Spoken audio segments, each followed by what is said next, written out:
capítulo de número 44. Livro do profeta Ezequiel, capítulo de número 44.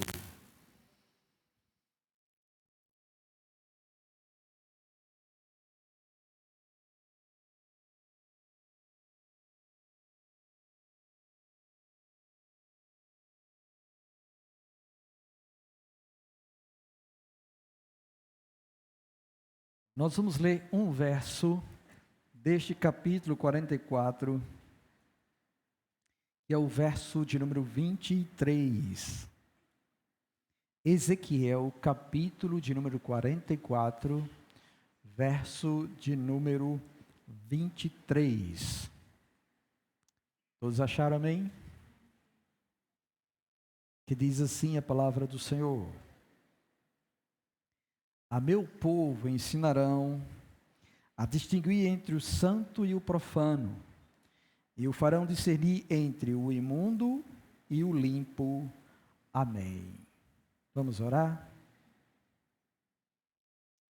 Querido Senhor, nós te pedimos, ó Deus, que teu Espírito neste momento possa iluminar a nossa mente, trazendo luz sobre nós, ó Deus, para que compreendamos, Pai, o teu querer e tua vontade, aquilo que deseja instruir, Senhor, o teu povo esta noite, para que haja, Deus, edificação e transformação do nosso ser. Ministra, Deus, aquilo que tensionas, ó Pai, para que o teu povo, Senhor, possa viver segundo a tua vontade e assim alegrar o teu coração. Quanto a mim, ó Deus, eu rogo a ti, que o Senhor, ó Deus, possa me conceder a sabedoria do alto, para que por meio do teu Espírito, ó Deus, explane aquilo que propuseste ao meu coração para esta noite. Ó Senhor, esteja conosco, tira todo impedimento, faz, ó Deus, com que a nossa mente seja cativa a ti, e que possamos, ó Deus, receber a tua palavra com alegria em nossos corações, em nome do Senhor Jesus Cristo. Amém. Amém, irmãos? Glória a Deus. Irmãos, esta noite foi proposto a mim falar sobre discernimento na vida cristã. E para falar sobre isso, ou a importância disso, a necessidade disso, então Deus me recobrou esse texto, tá? Esse texto de Ezequiel, o verso 23, capítulo 44, vai estar falando sobre as promessas que Deus tem de restauração do seu povo, e desde o capítulo 37, que é o capítulo que fala dos ossos secos, aliás, desde o capítulo 36, que fala sobre o novo nascimento, tá bom? Que Deus vai operar uma nova aliança, transformando o coração do seu povo, para que ele pudesse viver de modo digno diante de Deus. Deus então lança promessas de restauração ao longo dos demais capítulos. E nesses capítulos subsequentes, vem a restauração de Jerusalém, também a restauração do templo do Senhor, ou reedificação do templo, do novo templo que seria construído para que o povo de Deus viesse adorar a Deus. E nesse templo, o Senhor diz também que os levitas, eles terão as suas funções, e os sacerdotes, ou a linhagem de Zadok, aqueles que foram fiéis ao Senhor, estariam ministrando no templo. E uma das promessas que Deus faz é que Ele daria sacerdotes segundo o coração dele. E esse verso 23 tem a ver com isso. Ele está falando do sacerdote, aquele que Deus iria colocar na sua casa. E ele até traça, tá bom, umas características desse sacerdote. Observe o seguinte, eu vou ler a partir do verso número 20, tá bom? Não raparão a cabeça, nem deixarão crescer o cabelo, antes, como convém, tosquearão a cabeça. Quer dizer, que o sacerdote, ele não seria alguém que se raparia todo, nem teria cabelo grande. Ele teria que cortar o cabelo para ficar adequado como sacerdote. Deus está dizendo isso dele, tá bom? Depois ele diz no verso 21, nenhum sacerdote beberá vinho quando entrar no átrio interior. Também não se casarão nem com viúva, nem com repudiada, mas tomarão virgens da linhagem da casa de Israel, ou viúva que o for de sacerdote. Quer dizer que a esposa do sacerdote, ela não poderia ser, tá bom? Uma mulher que é viúva, nem uma mulher que foi repudiada, ou que estivesse divorciada. Teria que ser uma virgem do povo de Israel, ou uma viúva que foi esposa de sacerdote. Alguma razão há, tá bom, para Deus estabelecer estas coisas para o sacerdote. Depois então ele fala no verso de número 23 que este sacerdote, eles ensinariam a distinguir entre o santo e o profano, e faria o povo discernir entre o imundo e o limpo. Bem, aí aqui, irmãos, é onde nós percebemos uma das funções atribuídas ao sacerdote, ou aquele que está com a responsabilidade de estar guiando, apacentando o rebanho do Senhor. Isso tem a ver comigo, obviamente. Por eu ser um pastor chamado por Deus para exercer esse ministério, compete a mim então ensinar a vocês aquilo que vocês têm que aprender da palavra do Senhor, para que vocês possam distinguir o que é santo e o que é profano, o que é imundo e o que é limpo. Então, a principal atribuição de um sacerdote é esta. No Antigo Testamento, a gente sabe que havia essa questão de oferecer sacrifícios. Mas, no Novo Testamento, nós somos incumbidos, fomos chamados, segundo Paulo, na carta aos Efésios, no capítulo 4, versículo número 11, a estar ministrando ou transmitindo os ensinamentos do Senhor, edificando o povo do Senhor para que vocês exerçam o ministério de vocês, ou exerçam a vocação para o qual vocês foram chamados. É isso que tem lá para nós. Então, é missão minha ensinar a vocês como vocês devem andar de modo digno diante do Senhor, e esta responsabilidade é muito grande, porque qualquer que falte com isso, estará desviando o povo do Senhor da verdade, ou qualquer que não cumpra cabalmente esse ministério, estará fazendo com que as ovelhas do Senhor possam pecar diante dele. Isso não é o intuito nosso, nem meu, nem daqueles que são chamados ao ministério também neste lugar, o ministério da palavra. Então, diante dessa realidade, é que eu fui conduzido então a falar sobre isso, sobre discernimento, sobre o povo de Deus discernir, tá? Então a gente vai andar nos seguintes pontos. Primeiro, o que é discernir? A gente precisa entender isso. Segundo, a necessidade do discernimento na vida do cristão. Nós vamos contemplar isso. Depois nós vamos pensar sobre a relação do discernimento com o conhecimento. E por fim, vamos colocar em prática o discernimento. Tá bom? Aquilo que nós precisamos pensar e refletir.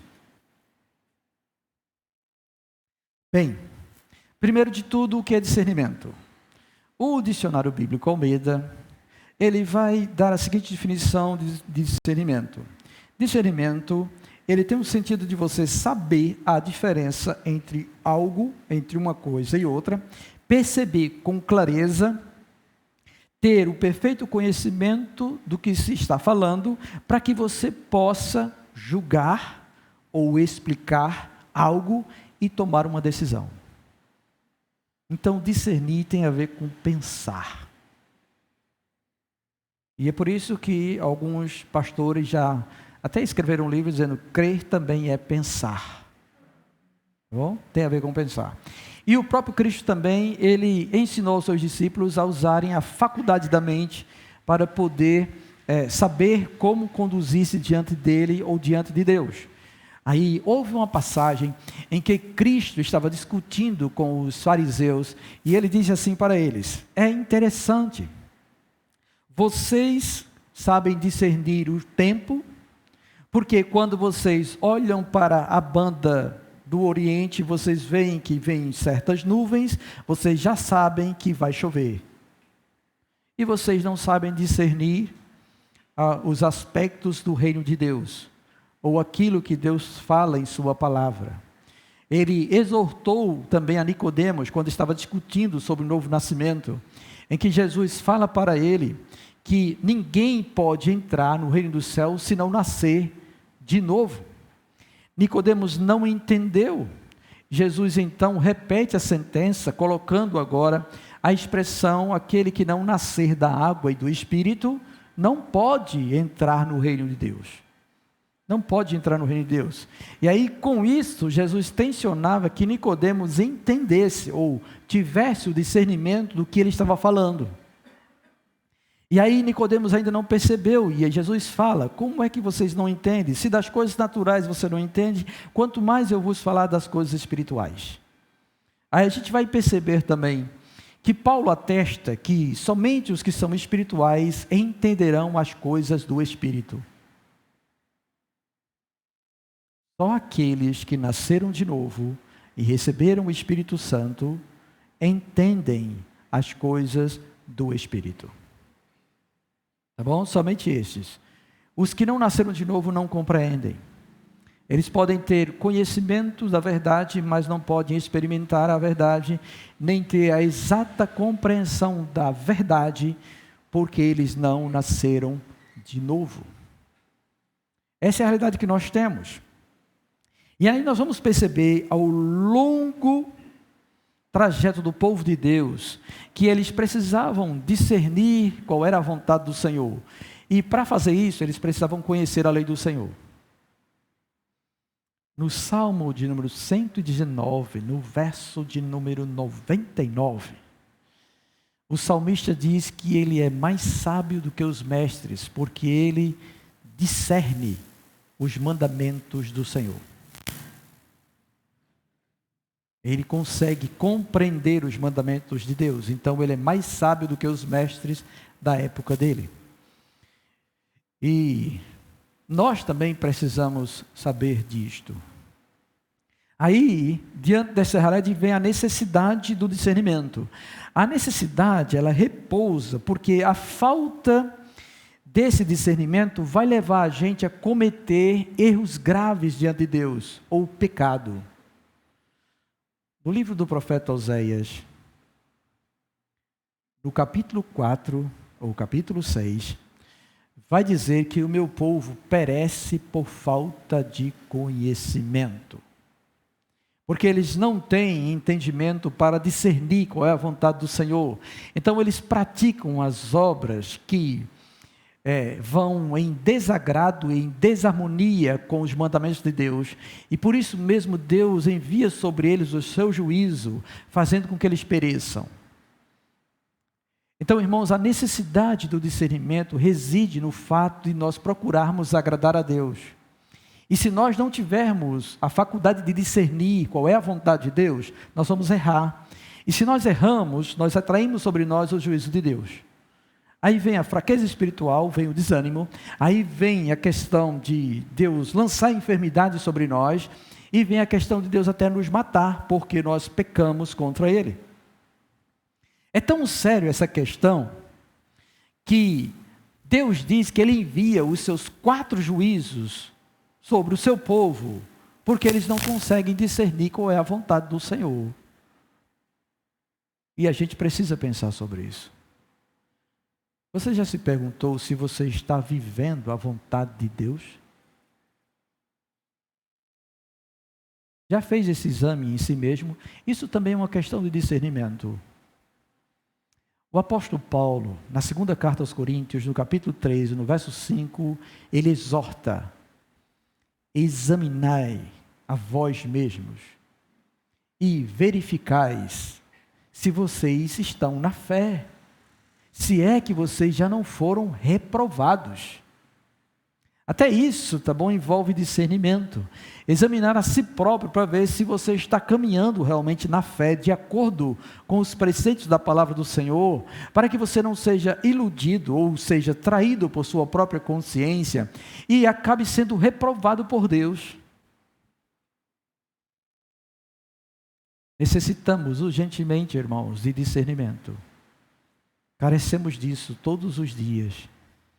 E precisamos urgentemente, antes que venhamos a pecar contra o nosso Deus e a desagradar Ele, nós carecemos urgentemente de refletirmos sobre isso e vermos como estamos andando na nossa vida.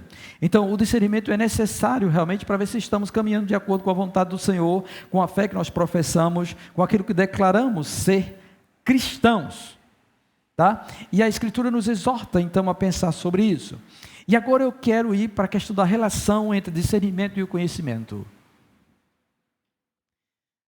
Aí foi ministrado na escola dominical um estudo da carta aos Hebreus. E no capítulo 5 da carta aos Hebreus, no verso de número 14, tem algo muito interessante para nós. Hebreus capítulo 5, verso 14.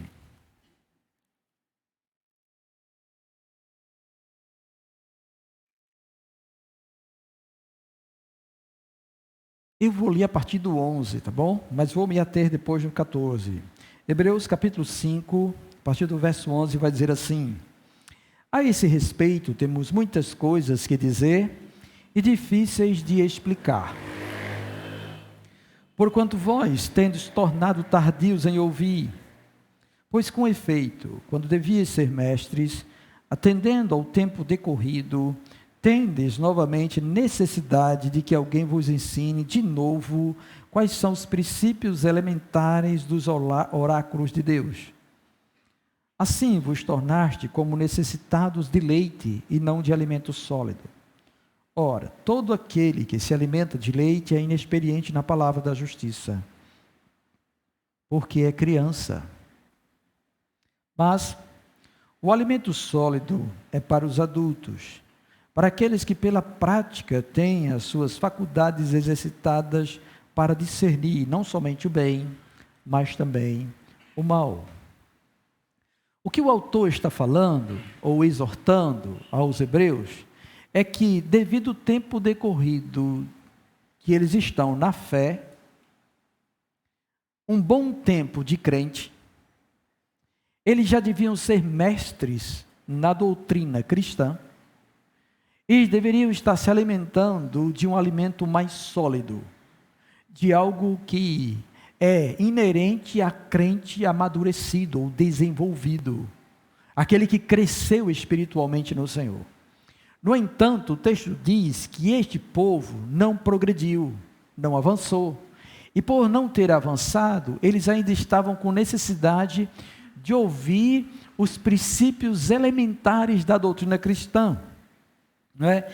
E aí ele até diz quais são, irmãos, esses princípios elementares, contidos no capítulo 6, onde ele fala sobre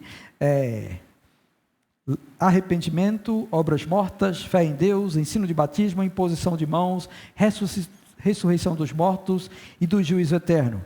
Isso ele diz que é coisa elementar, coisa que todo crente, por mais pequeno que seja, aprende rapidamente sobre isso. Todo mundo aqui sabe sobre a doutrina do batismo, todo mundo aqui entende a questão do arrependimento, todo mundo aqui sabe a questão da morte, quando você morrer, o que vai acontecer?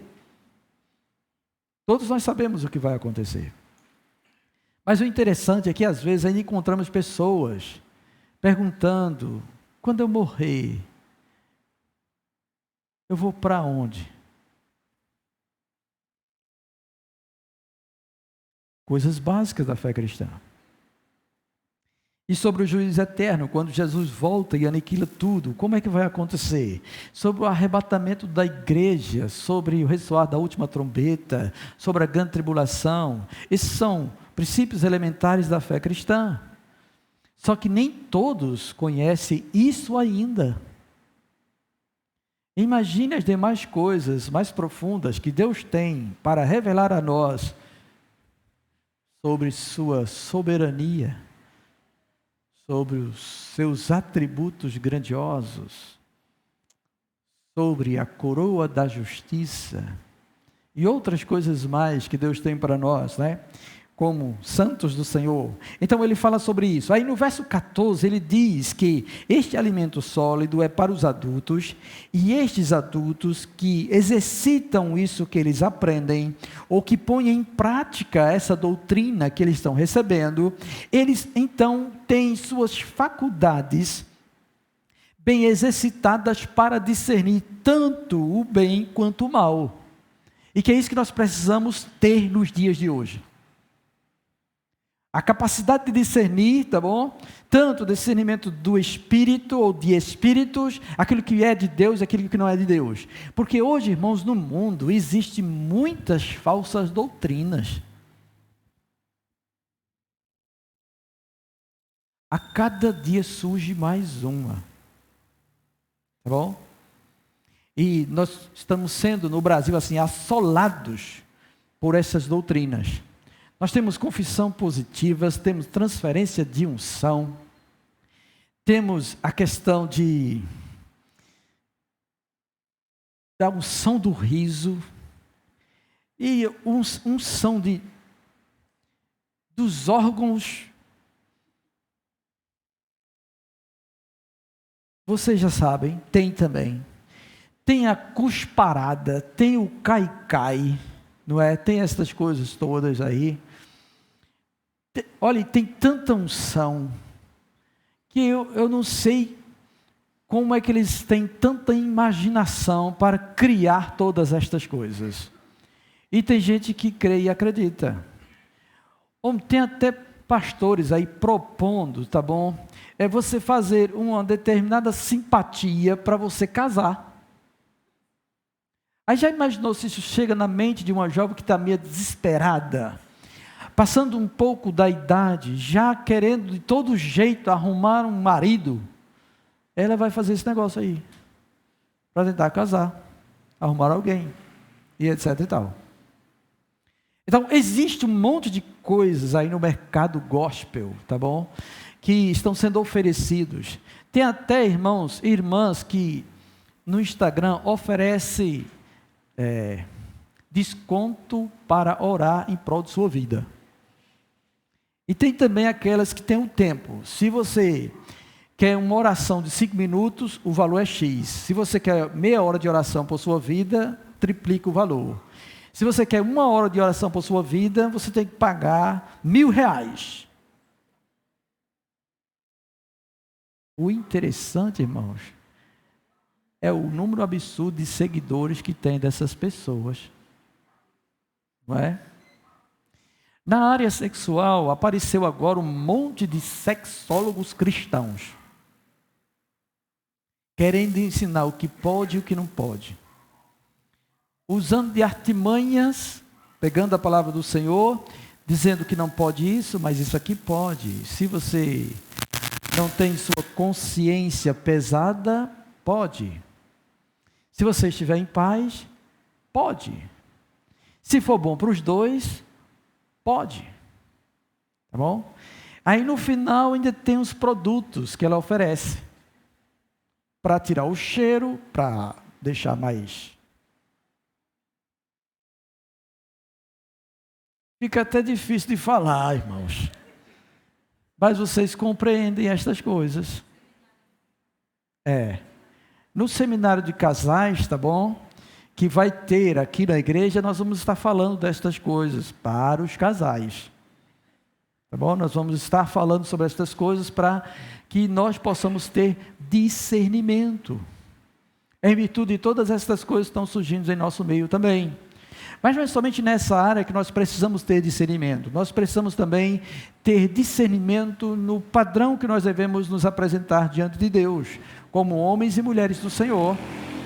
O que é que eu devo pôr sobre mim que realmente agrada ao Senhor? E o que é que eu não devo pôr sobre mim que não agrada ao Senhor? Como é que eu devo me vestir? Qual é o jeito que eu tenho que me portar? Ou a minha fala também? O que é que pode sair da minha boca que seja agradável a Deus? E o que não pode sair da minha boca que desagrada a Deus? Aí você já imaginou um cristão, um jovem, um adolescente, que é crente no Senhor, que está em nosso meio, mas que na escola fala um monte de palavrão?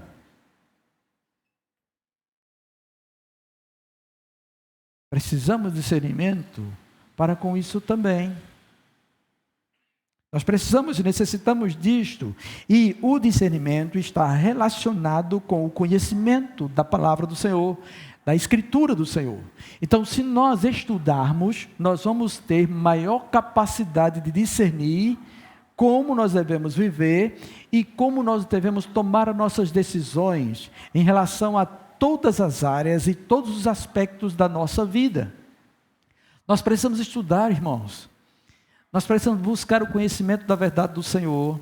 Nós precisamos estar nos esforçando para desejar conhecer os mandamentos e os preceitos de Deus para dirigirmos a nossa vida. E aí nós temos discernimento de como realmente procedermos no nosso dia a dia, na vida cristã e na vida cotidiana de cada um de nós, enquanto caminhamos como cidadão neste mundo, empregados ou estudando ou fazendo qualquer coisa. Nós devemos entender que fomos chamados para fazer tudo para a glória de Deus. E nós só vamos saber realmente nos portar, nos comportar adequadamente se nós conhecemos qual é a vontade de Deus. E para isso a gente precisa estudar a palavra de Deus, examinar as Escrituras. Nós precisamos disso. E o que é que a igreja oferece para isso? Bem, nós temos nossos estudos bíblicos. Toda segunda-feira a igreja é aberta, 7h30, com várias turmas para você estudar a palavra de Deus e conhecer qual é a vontade de Deus. Compete você estar aqui. Nós temos também os nossos grupos pequenos, que se reúnem nos lares semanalmente. E temos grupos pequenos também no sábado, que se reúnem quinzenalmente. E em cada grupo pequeno também é estudada a palavra de Deus, para que você aprenda e conheça o mandamento do Senhor e possa aplicar a sua vida e ter discernimento de como realmente deve viver. Então, minha pergunta é, se nós temos estas coisas que proporcionam crescimento no conhecimento da palavra de Deus, por que que vocês não estão inseridos nisso?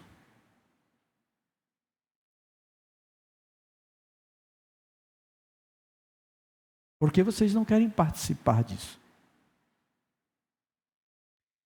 Nós temos uma escola bíblica também fantástica. Jovens estão estudando, adolescentes estão estudando, crianças estão estudando e pais adultos têm uma sala aqui falando sobre o Evangelho de João que deveriam também estar estudando. Além disso, ele tem umas capacitações que eu estou fazendo extra para alguns irmãos crescerem mais ainda no conhecimento do Senhor e na exposição da palavra do Senhor. No segundo semestre, nós tensionamos fazer aqui discipulado para casais.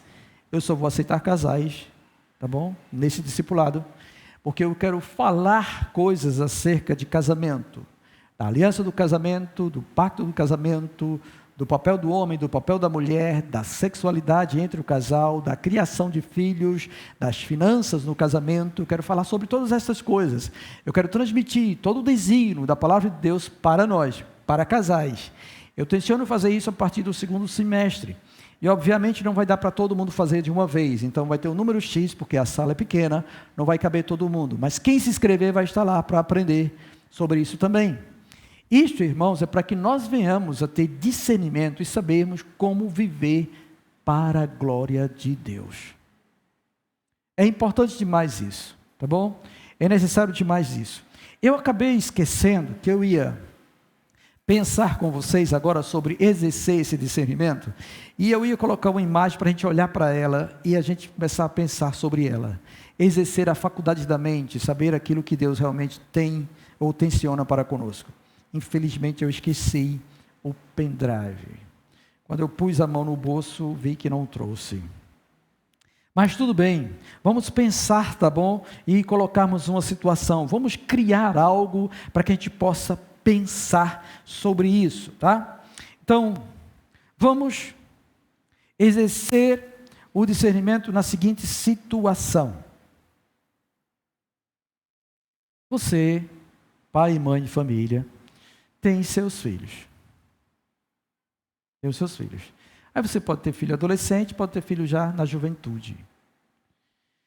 E obviamente, como um pai e mãe cristão que você se preocupa com a vida espiritual do seu filho para que ele caminhe de modo a agradar a Deus e também ter a vida eterna. Tá bom? Ter a vida eterna. Aí, para tornar mais claro, eu vou dar um exemplo meu mesmo, que aconteceu comigo, tá?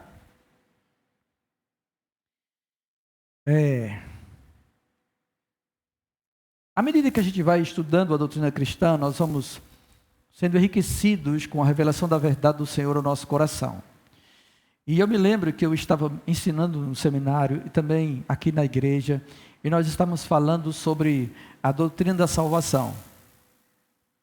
E a doutrina da salvação, ela tem uma parte onde fala sobre a Ordo Salutis, que é a ordem da salvação. Baseado em Romanos capítulo número 8, verso 29, 28 em diante, por aí. Aí nessa ordem de salvação, nós entendemos que a salvação de uma pessoa acontece da seguinte maneira. Preste atenção, tá bom? Porque na nossa mente, no cotidiano nosso, a gente pensa assim: eu prego o evangelho, depois eu faço um apelo, a pessoa que creu, confessa Jesus e está salvo. Esse é o pensamento cotidiano comum que na prática acontece no dia a dia da igreja, quando vai evangelizar ou prega no culto e alguém recebe Jesus. Mas quando você examina, aí vem aí a questão do alimento sólido, tá bom? Quando você examina a Escritura, quando você estuda a doutrina, você vai perceber em vários pontos dela que a salvação pertence ao Senhor, que é Ele que efetua a salvação em nós. Você vai perceber isso. Quando você começa a adentrar nas páginas das Escrituras e estudar a doutrina, você vai perceber que Deus declara. E Jesus também declara. Vocês lembram que em João capítulo 6 ele fala assim: ninguém pode vir a mim se o Pai não o trouxer? No final do capítulo 6 ele diz assim: todo aquele que tem aprendido do Pai vem a mim. Depois ele fala lá para os seus discípulos, em João capítulo 15, diz, sem mim vocês não podem fazer nada. Aí em outro discurso que ele tem com os seus discípulos, ele diz assim: como é difícil entrar um rico no reino dos céus. Aí na discussão toda os discípulos perguntam: então se é assim, quem pode ser salvo? Jesus diz: aos homens é impossível, mas não para Deus. Aí você vai entender que é realmente Deus que salva. Você vai pensar também nas coisas da vida e começa a discernir sobre isso também, que ninguém em sua sã consciência procura Deus por si só, sozinho. Você já viu alguém procurar um médico quando ele está com a saúde perfeita? Então quando está tudo bem, ninguém quer Deus, não. Ninguém quer. E assim também acontece. Aí então, diante deste estudo, o primeiro ponto, ou o primeiro ato que acontece é o efeito do novo nascimento. É Deus gerar vida em nossos corações, para que a gente responda ao chamado do Evangelho e atenda, arrependendo dos seus pecados e tendo fé em Cristo. O primeiro ponto é esse. E a Bíblia diz, Jesus Cristo diz, aquele que trouxe graça e verdade diz que ninguém pode adentrar este reino se não nascer de novo. E quem opera esse novo nascimento é o Espírito Santo. Se ele não operar, não vem. Tá bom? Não vem. E quando ele opera esse novo nascimento, uma transformação acontece no nosso interior. Que transformação é essa? Ele tira o coração de pedra, põe um coração de carne, e aí ele vai começar a trabalhar em você. Vai renovar a sua mente. Ele vai começar a transformar você, para que você comece a ter percepção, entendimento das coisas do Espírito, do reino de Deus, e você deseja então seguir este caminho.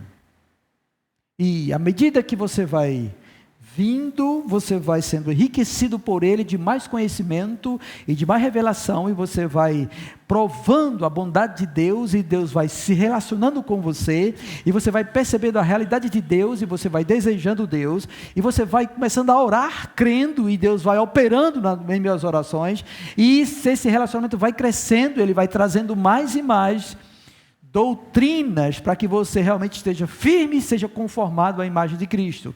Este vai ser o último ponto de todos, que é a glorificação na ordem da salvação. Na ordem da salvação tem novo nascimento. Dentro desse novo nascimento tem um chamado eficaz, que é quando Deus chama você para ser dele. Aí vem a conversão, eu me arrependo e creio em Jesus, eu me arrependo dos meus pecados, eu reconheço que sou pecador, algo que eu nunca fiz na vida, de verdade diante de Deus. Então eu creio nele para a minha salvação, sou perdoado, sou justificado, sou adotado como filho, e aí então passo a ser santificado por ele no dia a dia. Ele vai firmando, fundamentando, enraizando-me cada vez mais nele, a fim de que eu vá me conformando à imagem do filho, para que naquele grande dia eu seja como ele é. É a glorificação, é o último ponto da ordem da salvação. Aí olhando tudo isso, e percebendo o que Paulo diz também em Romanos capítulo 8, Paulo diz que aqueles que pendem para o Espírito, ou são guiados pelo Espírito, vão tensionar, desejar as coisas do Espírito, as coisas de Deus. Ele diz isso em Romanos capítulo 8. Os que são do Espírito se inclinam para as coisas do Espírito. Os que são da carne se inclinam para as coisas da carne, ou cogitam das coisas da carne. Aí foi justamente aí que veio o discernimento sobre a realidade de uma das minhas filhas. Quando você olha para seu filho e você percebe que ele não tem interesse pelas coisas de Deus, algo não está certo. Tá bom? Algo não está certo. Quando a gente vai fazer um culto doméstico, que a gente chama a família para fazer o culto doméstico, e o filho resiste, algo não está certo. Quando ele não quer, não está certo. Quando ele vem insatisfeito, não está certo. Quando ele vem resistente, não está certo. Quando você começa a expor a lei, a escritura, e ele cruza os braços, trava o rosto, e não fala nada com o desejo de terminar logo, algo não está certo. Algo não está certo. Você percebe de cara, você discerne, não está certo.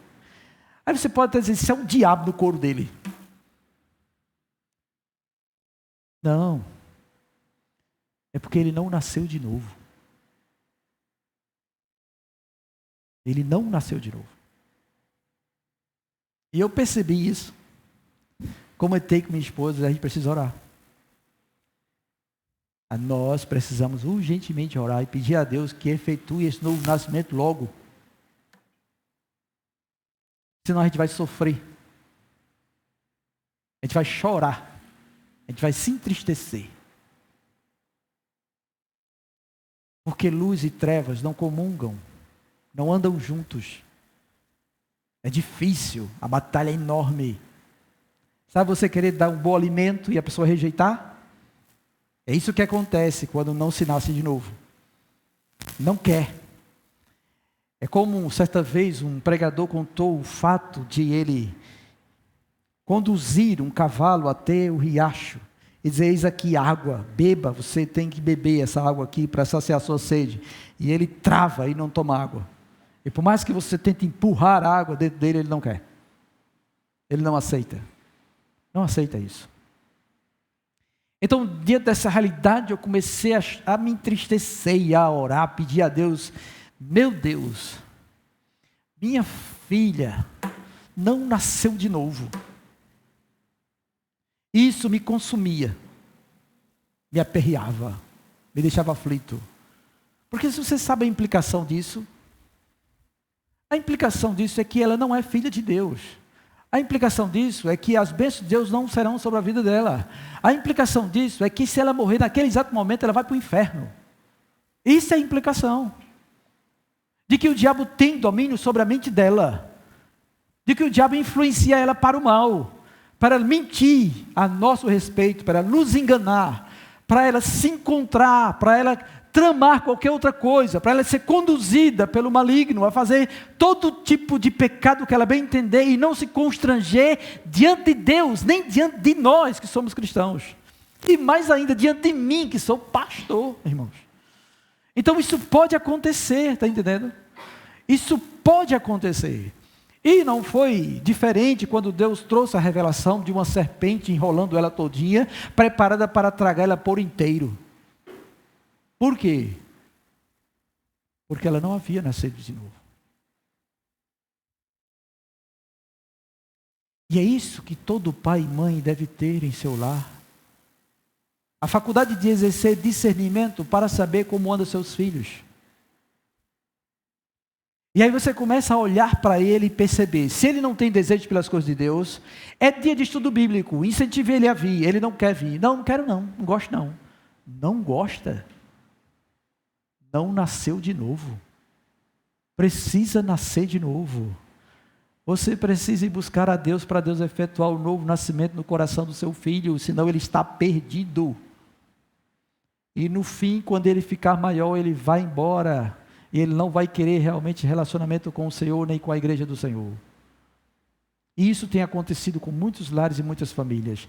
Ainda ontem eu fui pregar em uma clínica familiar que trata justamente de palavras acerca da família. E o tema que foi me proposto foi priorizando Deus no lar. Porque ele começou a notar que filhos de crentes não estavam mais querendo ir para a igreja. Não estavam mais interessados na igreja, nem de servir na igreja. Simplesmente queria abandonar e queria viver a vida dele comum, do dia a dia, somente estudar e ir para o shopping, essas coisas todas. Então isso é grave demais para nós, e os pais precisam ter discernimento disto. Precisa ter discernimento disto. Se há resistência quanto às coisas de Deus, você precisa estar de olho nisso, você precisa refletir sobre isso, você precisa buscar a Deus, porque Deus precisa transformar o coração do seu filho, ou de sua filha.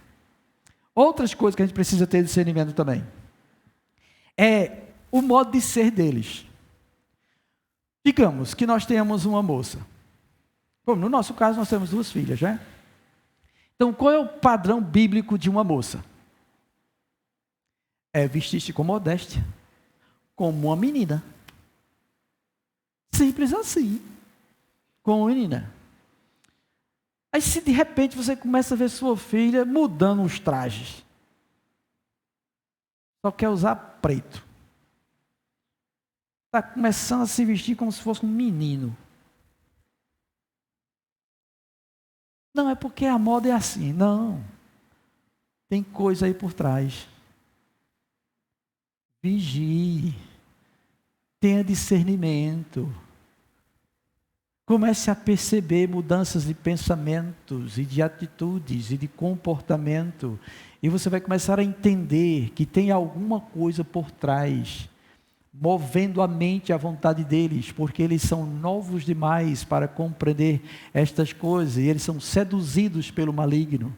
E aí então eles começam a atrair sobre si comportamentos mundanos. Talvez esteja até a ideologia de gênero por trás, começando a varrer a mente deles e fazendo eles desacreditar na doutrina cristã para acreditar naquilo que o professor está ensinando na sala de aula, ou aquilo que o coleguinha está vivenciando, aquilo que alguém chegou perto dele e buzinou na mente dele.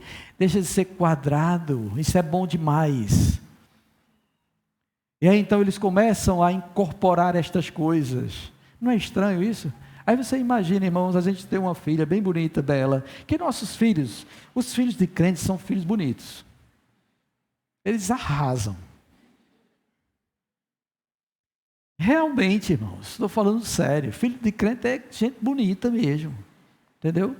É gente bem cuidada, que a gente põe assim os olhos e preserva para que eles sejam bem cuidados e etc e tal. Aí vem um maligno querendo dar uma rasteira neles e entristecer também o nosso coração, querendo realmente oprimir a nossa vida e destruir nossa família. E eles começam a bombardear nossos filhos com estas coisas. Aí de repente uma moça bonita muda o cabelo. Tem aquele cabelo bonitão, aquele cabelo de véu, que eu gosto de cabelo grande. lisão, bonitão, um cabelo lindo, como que Deus criou para a mulher, né? Aí de repente ela corta pelo pé, dá uma suruba no cabelo.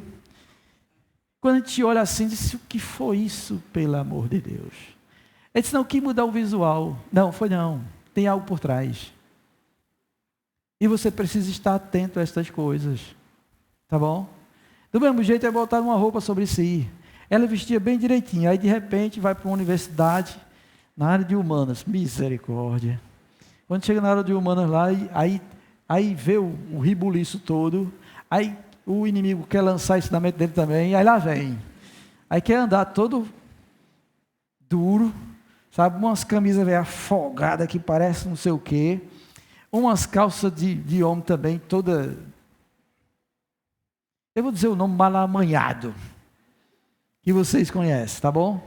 Aí são uma jovem que era bonita, parece o que agora? O que a gente vai, que nome vai dar? Você precisa estar atento a isso. Você precisa discernir sobre estas coisas. Da mesma forma acontece também com os meninos, tá bom? Nossos galãs, eles são bonitos também. Só que estão deturpando aí a masculinidade. E aí tem um menino que estão com os trejeitos. Esse misericórdia. E aí o pai precisa estar atento, olhando para o seu filho, puxando a orelha e diz: ei, cabra, você é macho. Então se porte como um macho, viu? Não venha falar fino, ou botar a mão mole, não. Deus criou você homem, cabra. Então seja homem. Entendeu? Honre mesmo a masculinidade de macho que Deus deu a você. E aí você precisa olhar para isso também, tá bom? Tem alguns homens aí andando de saruel, de não sei o que, e etc e tal, e quebrando a cintura, diz: misericórdia. Irmãos, nós precisamos discernir. Isso é algo maligno. E a gente precisa pensar sobre isso também, não é? Além disso, precisamos discernir sobre vestuário. Como é que um jovem deve se vestir? Aí nós já ensinamos aqui no passado isso. Nós fizemos assim uma roda com os nossos jovens e dizemos: vocês têm que se portar direito. E a jovenzinha não pode estar mostrando e exibindo as coisas não, sabe? Tem umas coxas belas, aí quer botar as coxas para fora. Não, ei, guarde isso aí, preserve-se. Deixe isso para seu marido quando você se casar. Mas mantenha-se com compostura diante do Senhor. Também não pode estar usando decotes, mostrando pedaços dos seios, ou cropped, crops,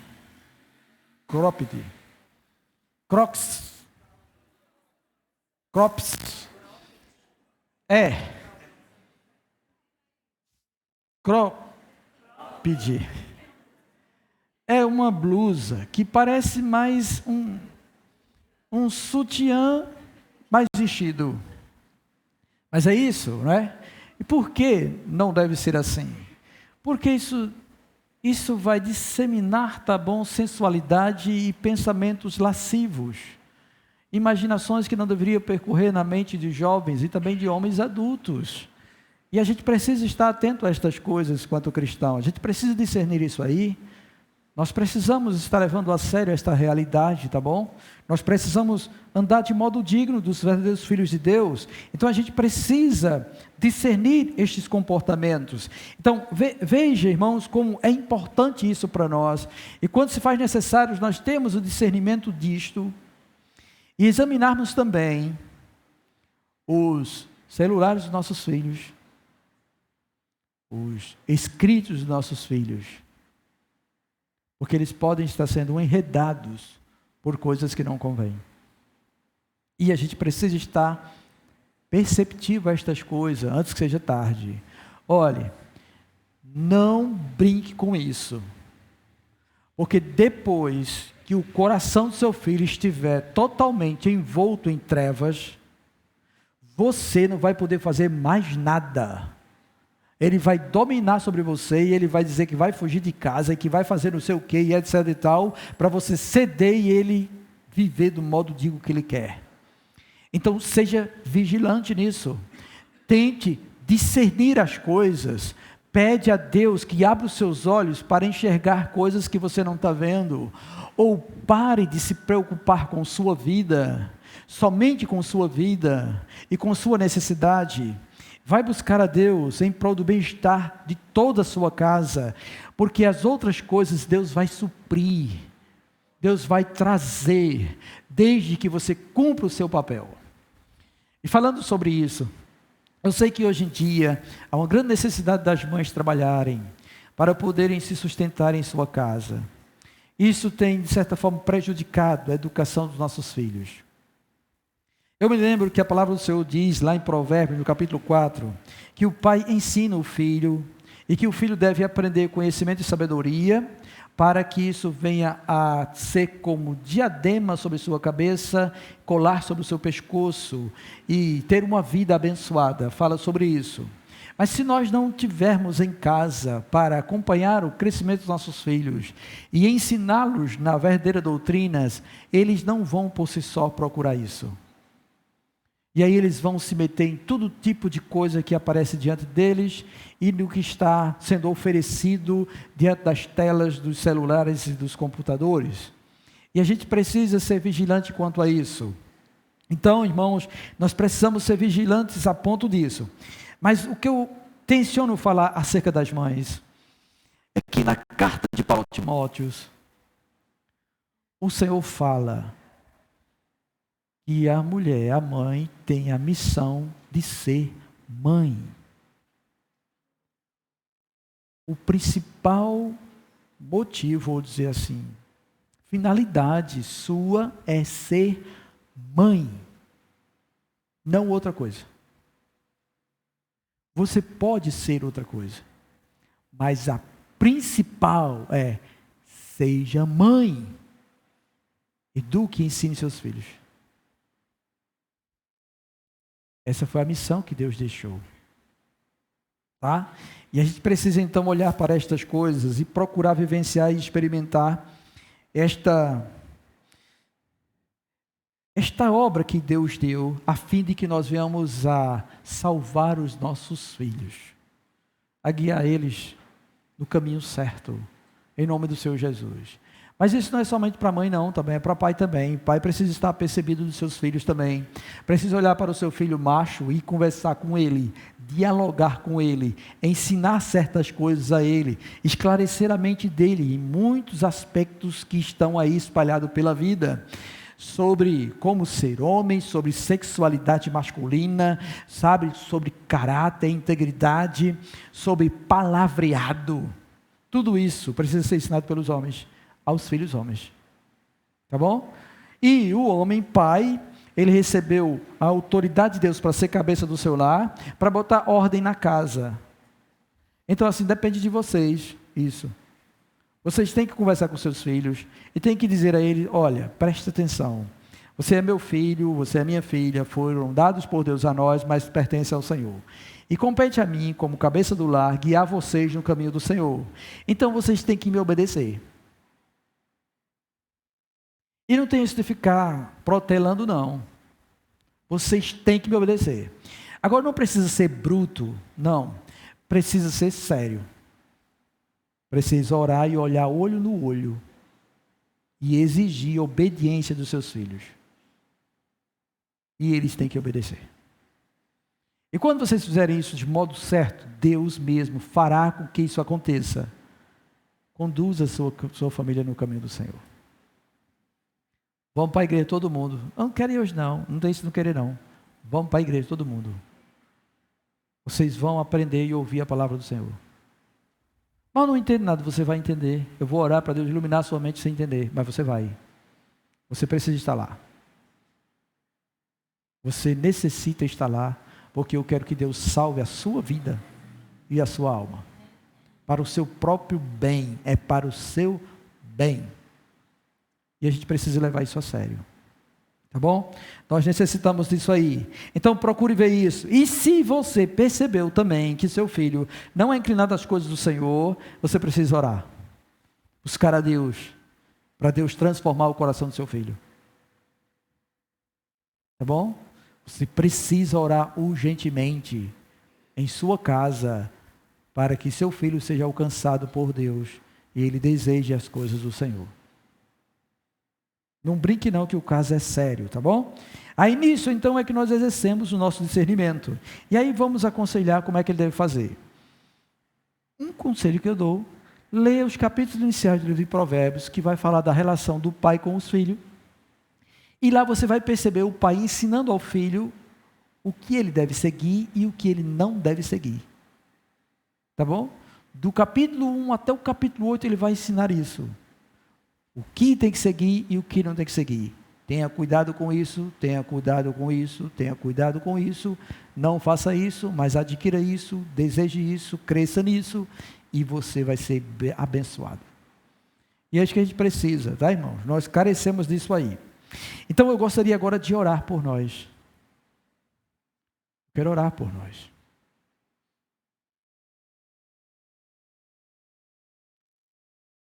Querido Senhor, eu te agradeço, Senhor, pela palavra que trouxeste ao nosso coração esta noite.